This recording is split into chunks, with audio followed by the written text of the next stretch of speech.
Happy Thursday, folks. Hopefully you're having a really good April 3rd.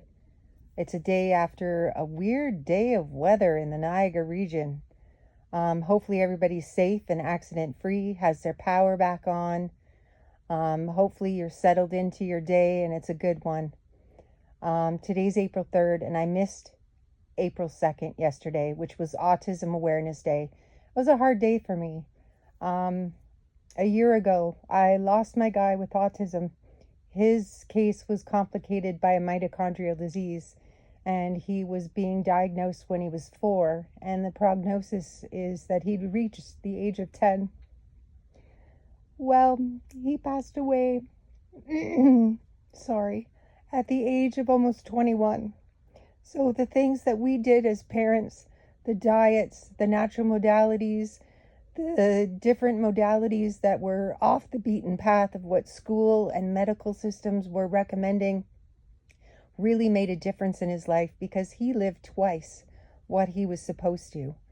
And it was a beautiful life, and it taught us so much. He was able to read, maybe not like books like you or I, but he'd definitely be able to read that pillow, and he would absolutely love it and make it his own. He was technically nonverbal until he was 9. He could say a couple of words, but it wasn't communicative. It wasn't functionally verbal. He was very low functioning. And he had his teenage years where he was independent in areas, and it was just wonderful to see that independence grow and flourish. And he talked all day long. He had echolalia, so he would repeat what people said. He would have his own individual thoughts, and he would come out with complete sentences just out of the blue. And it was just beautiful to see. And in honor of him, and in recognition of Autism Awareness Day, knowing that it is everywhere in the world and it has grown, even since my guy was born. It was 1 in 68 kids would have it, and now I don't even know what the percentage is anymore of children that are diagnosed with it, but I know it's high. The waiting lists are high. Parents are doing more work on their own, and it's frustrating. It's not easy, and I felt bad being frustrated with him, and it's not his fault. And we had to learn to slow our life down to his pace, to come down to his level, and to meet him where he was at, and to grow him really like a plant. You would grow a plant. You would nourish the plant. You would prune the plant if they needed it.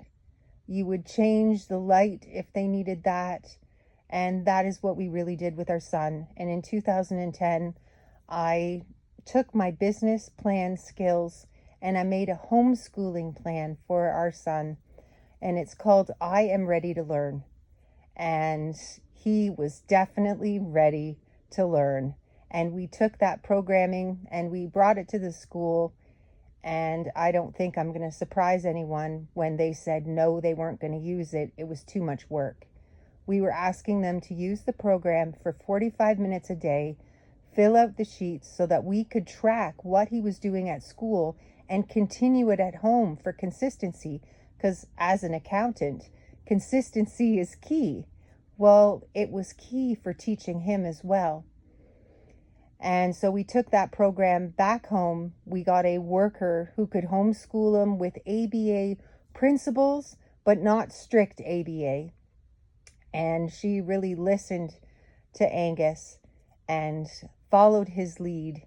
And we had a beautiful young man, and that program was very central to his learning. So if you would like a copy of that program, you can go to my website, www.nakedacresfarmstead.ca, go to the resources tab, and underneath there's an autism tab. And on that page, there is I Am Ready to Learn in PDF format. Take a copy of it, read through it, and when you're ready to make that your own, then ask me for an edited copy. And if you want my help, That's what office hours is for. Time spots for free with me until the end of July. And I hope to see you there. Have yourself a wonderful day. Bless all of those parents, all of the good teachers out there who are following the kids' lead and really helping the kids to flourish, and the young adults.